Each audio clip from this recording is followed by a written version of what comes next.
Bankruptcy code उसकी बात हो, चाहे बैंकों को मर्जर करने का प्रयास हो, देश की सच्चाई बन चुकी है, देश की हकीकत है। भारत में परिवर्तन के इस कालखंड में रिफॉर्म्स के परिणामों को दुनिया देख रही है। एक के बाद एक दूसरे से जुड़े हुए हम जो रिफॉर्म्स कर रहे हैं उसको दुनिया बहुत बारीकी से देख रही है और उसी का कारण है बीते वर्ष भारत में एफडीआई में अब तक के सारे रिकॉर्ड तोड़ दिए। फॉरेन डायरेक्ट इन्वेस्टमेंट अब तक के सारे रिकॉर्ड तोड़ दिए। बीते वर्ष भारत में एफडीआई में 18% की वृद्धि हुई है, बढ़ोतरी हुई है। और इसलिए कोरोना काल में भी दुनिया की बड़ी बड़ी कंपनियां भारत की ओर रुख ले रही हैं। ये विश्वास ऐसे ही पैदा नहीं हुआ है, ऐसे ही दुनिया मोहित नहीं हुई है। इसके लिए भारत ने अपनी नीतियों पर, भारत ने अपने लोकतंत्र पर, भारत ने अपनी अर्थव्यवस्था की बुनियाद की मजबूती पर जो काम किए हैं उसने ये विश्वास जगाया है। दुनिया भर के अनेक बिजनेस भारत को सप्लाई चेन के केंद्र के रूप में आज देख रहे हैं। अब हमें मेक इन इंडिया के साथ साथ मेक फॉर वर्ल्ड ये मंत्र को लेकर के भी हमें आगे बढ़ना है। 130 करोड़ देशवासियों का सामर्थ्य, जब एक ही समय में, जरा याद कीजिए पिछले कुछ दिन, और 130 करोड़ देशवासियों के सामर्थ्य के लिए गर्व कीजिए। कोरोना के इस महाकालखंड में एक तरफ चक्रवात, पूरब में भी चक्रवात, पश्चिम में भी चक्रवात, बिजली गिरने से अनेक लोगों की मौत की खबरें, कहीं पर बार बार भूस्खलन की घटनाएं, छोटे मोटे भूकंप के झटके इतना कम था तो हमारे किसानों के लिए टिड्डी दल की आपत्तियां आई। न जाने एक साथ एक के बाद एक मुसीबतों का अंबार लग गया। लेकिन उसके बावजूद भी देश जरा भी अपना विश्वास नहीं खोया। देश आत्मविश्वास के साथ आगे बढ़ता जाया गया। देशवासियों के जीवन को, देश की अर्थव्यवस्था को कोरोना के प्रभाव से जल्दी बाहर निकालना आज हमारी प्राथमिकता है। इसमें अहम भूमिका रहेगी नेशनल इंफ्रास्ट्रक्चर पाइपलाइन प्रोजेक्ट की। इस पर 110 लाख करोड़ उससे भी ज्यादा खर्च किए जाएंगे। इसके लिए अलग अलग सेक्टर्स में लगभग 7,000 प्रोजेक्ट्स की पहचान कर ली गई है। इससे देश के ओवरऑल इंफ्रास्ट्रक्चर डेवलपमेंट को एक नई दिशा भी मिलेगी, एक नई गति भी मिलेगी। और इससे हमेशा कहा जाता है ऐसे संकट की घड़ी में जितना ज्यादा इंफ्रास्ट्रक्चर को बल दिया जाए ताकि आर्थिक गतिविधि बढ़ती है, लोगों को रोजगार मिलता है, काम मिलता है, उसके जुड़े हुए कई काम एक साथ चल जाते हैं। छोटे बड़े उद्योग, किसान, हर मध्यम वर्ग को इसका बहुत लाभ होता है। और आज मैं एक बात स्मरण करना चाहता हूं, जब अटल बिहारी वाजपेयी हमारे देश के प्रधानमंत्री थे तब उन्होंने स्वर्णिम चतुर्भुज की एक बहुत बड़ी दूरगामी असर पैदा करने वाली योजना को प्रारंभ किया था और देश के रोड नेटवर्क के इंफ्रास्ट्रक्चर को नेक्स्ट जनरेशन पर ले गए थे। आज भी वो स्वर्णिम चतुर्भुज की तरफ देश बड़े गर्व से देख रहा है। हाँ, हमारा हिंदुस्तान बदल रहा है, देख रहा है। मेरे प्यारे देशवासियों, अटल जी ने अपने समय में एक काम किया, लेकिन अब हमें उसे आगे ले जाना है, हमें नई ओर ले जाना है। और अब हम साइलोज में नहीं चल सकते, हम इंफ्रास्ट्रक्चर को, रोड का रोड वाला काम करेगा, रेल का रेल में चला जाएगा, न रेल का रोड से संबंध, न रोड का रेल से संबंध, न एयरपोर्ट का पोर्ट से संबंध, न पोर्ट का एयरपोर्ट से संबंध, न रेलवे स्टेशन का बस से संबंध, बस स्टेशन से संबंध, न बस स्टेशन का रेलवे। ऐसी स्थिति नहीं चले। अब हमें सारा इंफ्रास्ट्रक्चर एक कॉम्प्रिहेंसिव हो, इंटीग्रेटेड हो, एक दूसरे के पूरक हो, रेल से रोड पूरक हो, रोड से सी पोर्ट पूरक हो, सी पोर्ट से पोर्ट पूरक हो। ये हमें एक नए सदी के लिए हमें मल्टी मॉडल कनेक्टिविटी इंफ्रास्ट्रक्चर, इसको जोड़ने के लिए हम अब आगे बढ़ रहे हैं और ये एक नया आयाम होगा। बहुत बड़ा सपना लेकर के इस पर काम शुरू किया है और मुझे विश्वास है ये साइलोस को खत्म करके हमारे इस सारी व्यवस्था को एक नई ताकत देंगे। इसके साथ साथ हमारे समुद्री तट, विश्व व्यापार में समुद्री तटों का अपना बहुत महत्व होता है। जब हम पोर्ट लेड डेवलपमेंट को लेकर के चले हैं, तब हम आने वाले दिनों में समुद्री तट के पूरे हिस्से में 4 लेन रोड बनाने की दिशा में एक आधुनिक इंफ्रास्ट्रक्चर के लिए हम काम करेंगे। मेरे प्यारे देशवासियों, हमारे यहां शास्त्रों में एक बहुत बड़ी बात और बड़ी महत्वपूर्ण बात कही गई है। हमारे यहां शास्त्रों में कहा गया है, सामर्थ्य मूलम स्वातंत्रम, सामर्थ्य मूलम स्वातंत्रम, श्रम मूलम च वैभवम, श्रम मूलम च वैभवम। यानी किसी समाज की, किसी भी राष्ट्र की आजादी का स्रोत उसका सामर्थ्य होता है और उसके वैभव, उन्नति, प्रगति का स्रोत उसकी श्रम शक्ति है। और इसलिए सामान्य नागरिक, शहर हो या गांव, उसकी मेहनत का कोई मुकाबला नहीं है।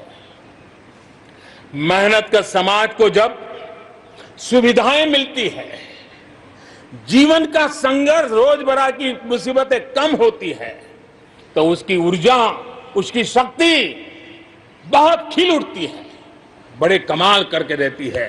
बीते 6 वर्षों में देश के मेहनतकश नागरिकों का जीवन बेहतर बनाने के लिए अनेक विविध कामों का सिलसिला चलाया गया है, अनेक अभियान चलाए गए हैं। आप देखिए, बैंक खाता हो, पक्के घर की बात हो, इतनी बड़ी मात्रा में शौचालय बनाने हो, हर घर में बिजली कनेक्शन पहुंचाना हो, माताओं बहनों को धुएं से मुक्त करने के लिए गैस का कनेक्शन देना हो, गरीब से गरीब को बीमा सुरक्षा देने का प्रयास हो, 5 लाख रुपए तक अच्छे से अच्छे अस्पताल में मुफ्त इलाज कराने के लिए आयुष्मान भारत योजना हो, राशन की दुकानों को टेक्नोलॉजी जोड़ने की बात हो, हर गरीब, हर व्यक्ति बिना किसी भेदभाव के पूरी पारदर्शिता के साथ उसको लाभ पहुंचाने में पिछले 6 साल ने बहुत अच्छी तरह प्रगति की है। कोरोना के संकट में भी इन व्यवस्थाओं में बहुत मदद मिली है। इस दौरान करोड़ों गरीब परिवारों को मुफ्त गैस सिलेंडर पहुंचना, राशन कार्ड हो या न हो, 80 करोड़ से ज्यादा मेरे देशवासियों को उनके घर का चूल्हा जलता रहे, 80 करोड़ देशवासियों को मुफ्त में अनाज पहुंचाने का काम हो, 90,000 करोड़ रुपए से ज्यादा सीधे बैंक खाते में पैसे ट्रांसफर हो। कुछ वर्ष पहले तो सोच भी नहीं सकते थे, कल्पना ही नहीं कर सकते थे कि दिल्ली 1 रुपये से 1 रुपया निकले और 100 के 100 पैसे गरीब के खाते में जमा हो जाएं। ये पहले कभी सोचा भी नहीं जा सकता है। अपने ही गांव में रोजगार के लिए गरीब कल्याण रोजगार अभियान शुरू किया गया है।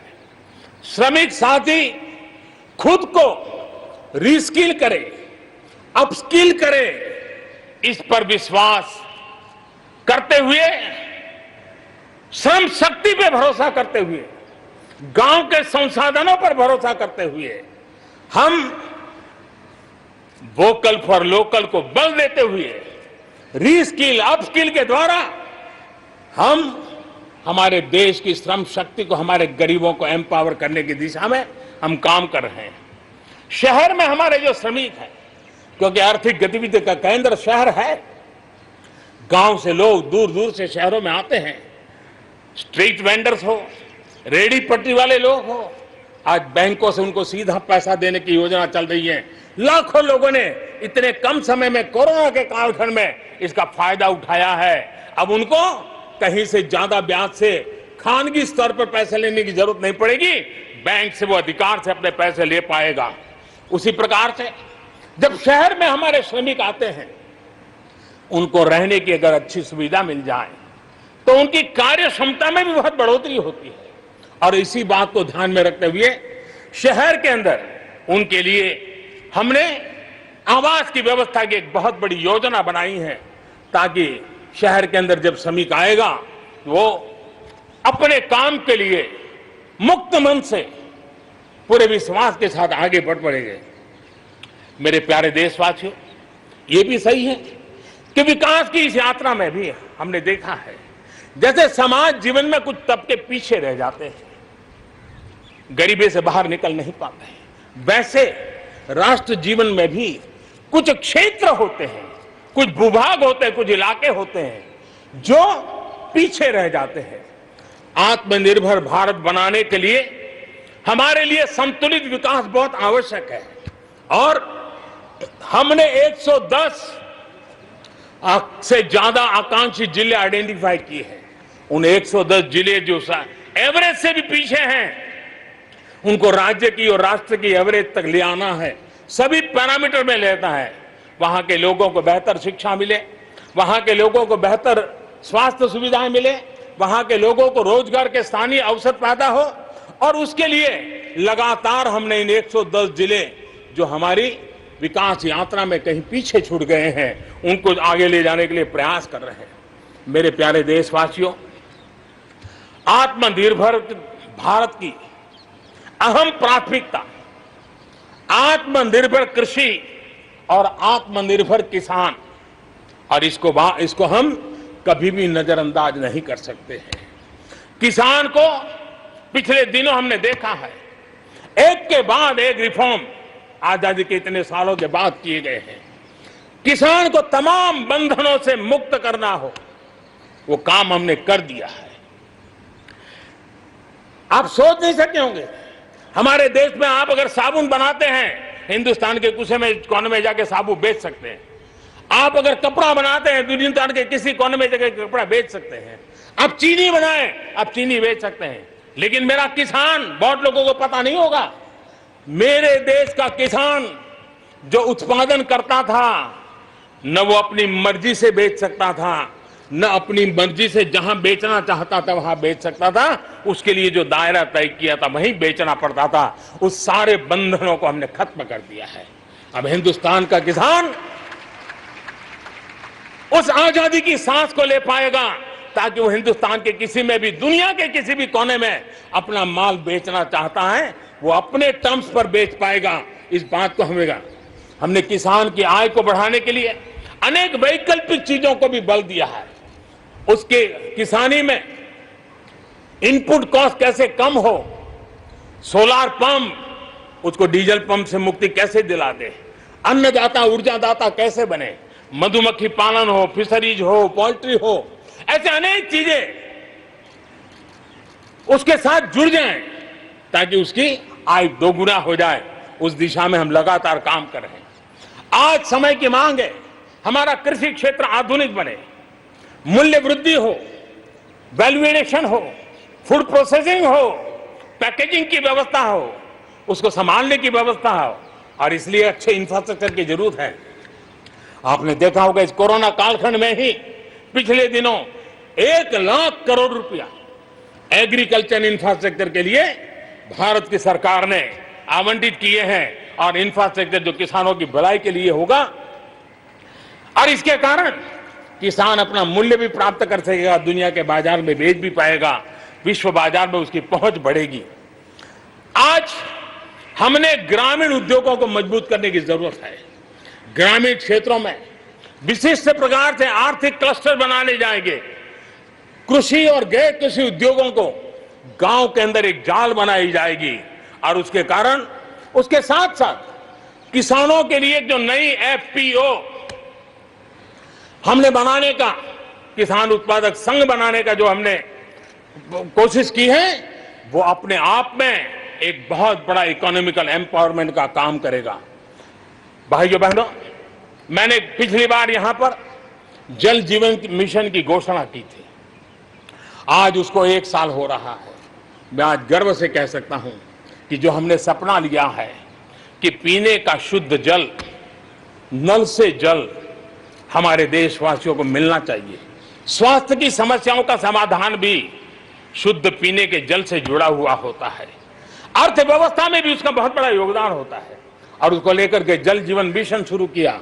आज मुझे संतोष है कि प्रतिदिन हम 1 लाख से ज्यादा घरों में, हर दिन 1 लाख से ज्यादा घरों में जल पहुंचा रहे हैं, पाइप से जल पहुंचा रहे हैं। और पिछले 1 साल में 2 करोड़ परिवारों तक हम जल पहुंचाने में यशस्वी हुए हैं। और विशेष करके जंगलों में दूर दूर रहने वाले हमारे आदिवासियों के घरों तक ये पहुंचाने का काम, बड़ा अभियान चला है। और मुझे खुशी है कि आज जल जीवन मिशन ने देश में एक तंदुरुस्त स्पर्धा का माहौल बनाया है। जिले जिले के बीच में तंदुरुस्त स्पर्धा हो रही है, नगर नगर के बीच में तंदुरुस्त स्पर्धा हो रही है, राज्य राज्य के बीच में तंदुरुस्त स्पर्धा हो रही है। हर किसी को लग रहा है कि प्रधानमंत्री का जल जीवन मिशन का जो सपना है उसको हम जल्दी से जल्दी अपने क्षेत्र में पूरा करेंगे। कोऑपरेटिव कॉम्पिटिटिव फेडरलिज्म को एक नई ताकत इस जल जीवन मिशन के साथ जुड़ गई है और उसके साथ भी हम आगे बढ़ रहे हैं।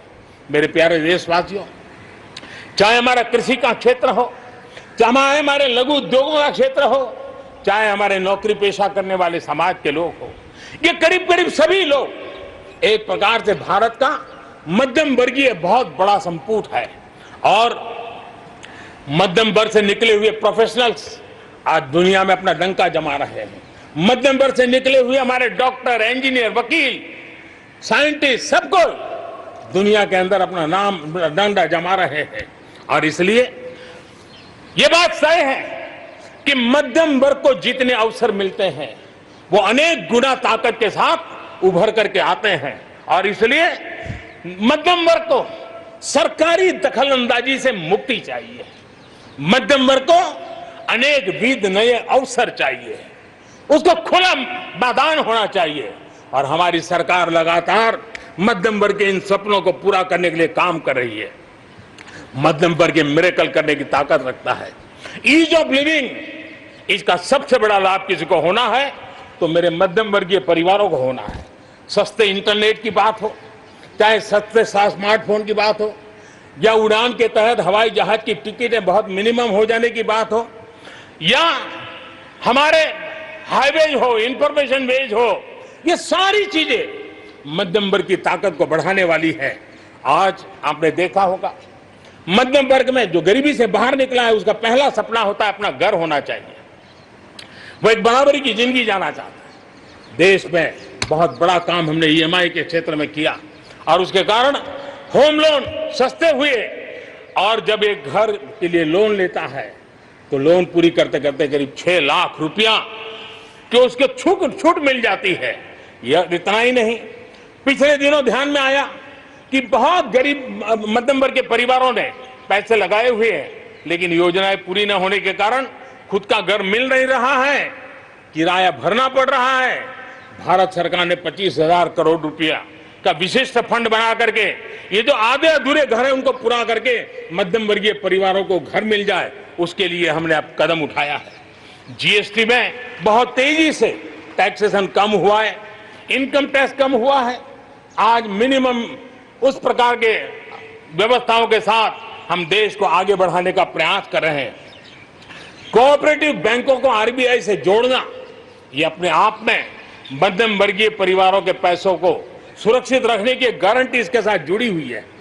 एमएसएमई सेक्टर में जो रिफॉर्म्स हुए हैं, एग्रीकल्चर सेक्टर में जो रिफॉर्म्स हुए हैं, इसका सीधा सीधा लाभ हमारे मध्यम वर्गीय मेहनतकश परिवारों को जाने वाला है। और उसके कारण हजारों करोड़ रुपए के स्पेशल फंड आज जो हमारे व्यापारी बंधुओं को, हमारे में लघु उद्योगकारों को हम दे रहे हैं, उनको इसका लाभ मिलने वाला है। आम भारतीय की शक्ति, उसकी ऊर्जा आत्मनिर्भर भारत अभियान का एक बहुत बड़ा आधार है। इस ताकत को बनाए रखने के लिए हर स्तर पर निरंतर काम जारी है। मेरे प्यारे देशवासियों, आत्मनिर्भर भारत के निर्माण में, आधुनिक भारत के निर्माण में, नए भारत के निर्माण में, समृद्ध और खुशहाल भारत के निर्माण में देश की शिक्षा का बहुत बड़ा महत्व है। इसी सोच के साथ देश को 3 दशक के बाद नई राष्ट्रीय शिक्षा नीति देने में हम आज यशस्वी हुए हैं और हिंदुस्तान के हर कोने में इसकी स्वागत के समाचार एक नई ऊर्जा, नए विश्वास दे रहे हैं। ये शिक्षा, ये राष्ट्रीय शिक्षा नीति हमारे विद्यार्थियों को जड़ से जोड़ेगी, लेकिन साथ साथ उसको एक ग्लोबल सिटीजन बनाने का भी पूरा सामर्थ्य देगी। वो जड़ों से जुड़ा होगा, लेकिन उसका सर आसमान की ऊंचाइयों को छूता होगा। आज आपने देखा होगा, राष्ट्रीय शिक्षा नीति में एक विशेष बल दिया गया है नेशनल रिसर्च फाउंडेशन का, क्योंकि देश को प्रगति करने के लिए इनोवेशन बहुत आवश्यक होता है। इनोवेशन को जितना बल मिलेगा, रिसर्च को जितना बल मिलेगा, उतना ही देश को आगे ले जाने में और कॉम्पिटिटिव वर्ल्ड के अंदर आगे बढ़ने में बहुत ताकत मिलेगी। आपने सोचा होगा, क्या कभी इतना तेजी से गांव तक ऑनलाइन क्लासेस का इतना माहौल बन जाएगा? कभी कभी आफत में भी कुछ ऐसी चीजें उभर करके आ जाती है, नई ताकत दे देती है। और इसलिए आपने देखा होगा, कोरोना काल में ऑनलाइन क्लासेस एक प्रकार से कल्चर बन गया है। आप देखिए, ऑनलाइन डिजिटल ट्रांजैक्शन वो भी कैसे बढ़ रहे हैं। भीम यूपीआई गत 1 महीने में, यानी किसी को भी गर्व होगा कि भारत जैसे देश में यूपीआई भीम के द्वारा गत 1 महीने में 3 लाख करोड़ रुपए का ट्रांजैक्शन हुआ है। अपने आप में हम किस प्रकार से बदली हुई स्थितियों को स्वीकार करने लगे हैं, ये इसका नमूना है। आप देखते हैं, 2014 से पहले हमारे देश में 5 दर्जन पंचायतें, 5 दर्जन पंचायतों में ऑप्टिकल फाइबर था।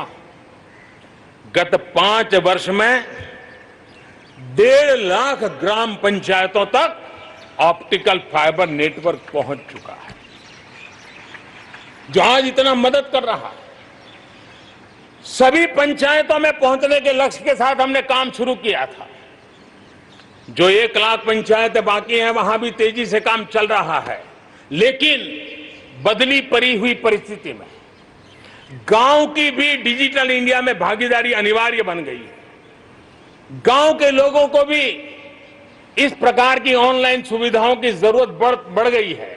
इसको ध्यान में रखते हुए पहले जो हमने कार्यक्रम बनाया था, हर पंचायत तक पहले पहुंचेंगे, लेकिन आज मैं आपसे बताना चाहूंगा कि अब हमने तय किया है कि सभी 6 लाख से ज्यादा जो हमारे गांव है, उन सभी गांवों में ऑप्टिकल फाइबर नेटवर्क पहुंचाया जाएगा।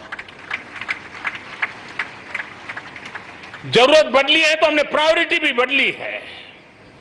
6 लाख से अधिक गांवों में हजारों लाखों किलोमीटर ऑप्टिकल फाइबर का काम चलाया जाएगा और हमने तय किया है 1000 दिन में, 1000 दिन के अंदर अंदर देश के 6 लाख से अधिक गांवों में ऑप्टिकल फाइबर नेटवर्क काम पूरा कर दिया जाएगा।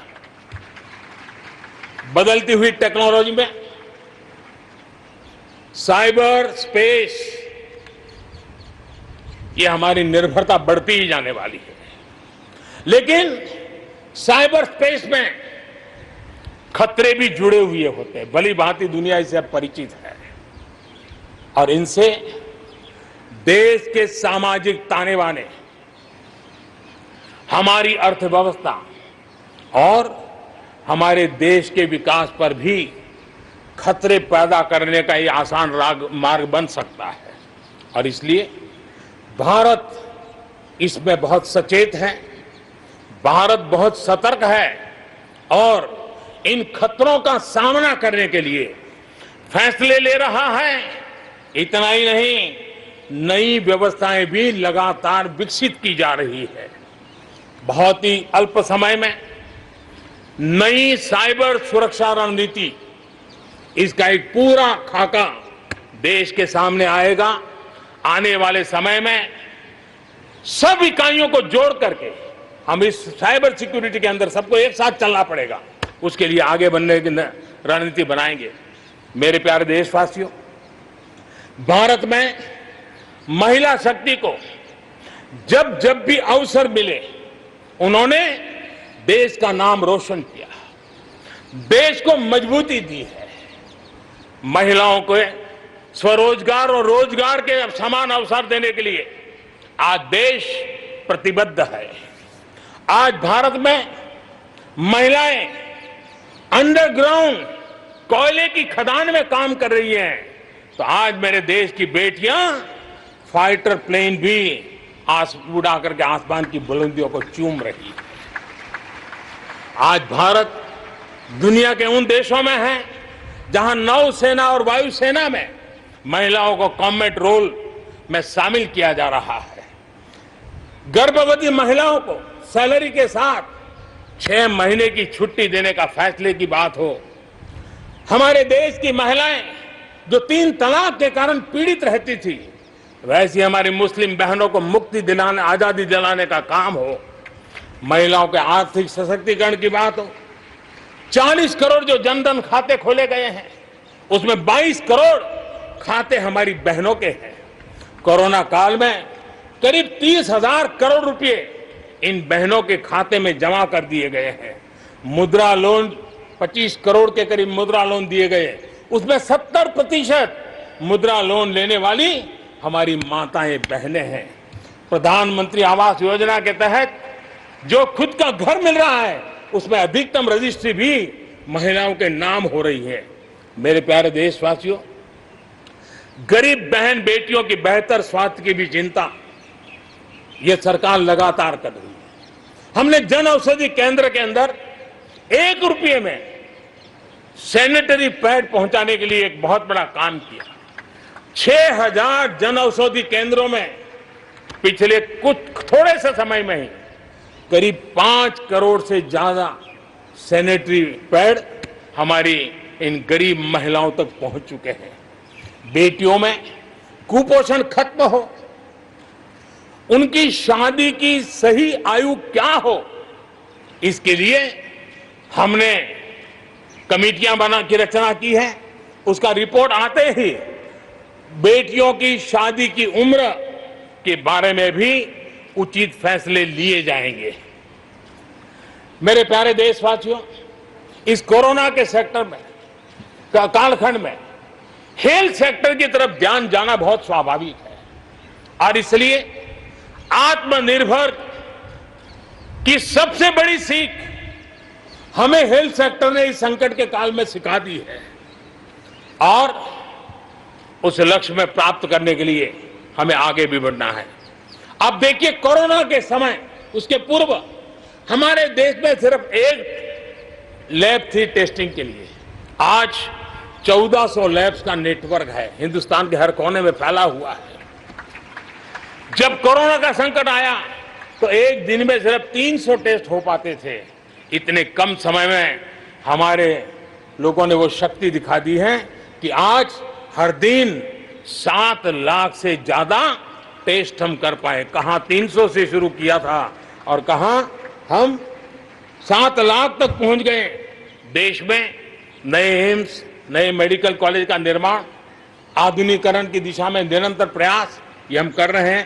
5 साल में MBBS, MD में 45,000 से ज्यादा स्टूडेंट्स के लिए सीटों की बढ़ोतरी की गई है। गांव में 1.5 लाख से ज्यादा वेलनेस सेंटर, और उसमें से करीब 1/3 तो ऑलरेडी कार्यरत हो गए हैं, जिन्होंने इस कोरोना में बहुत बड़ी मदद की है।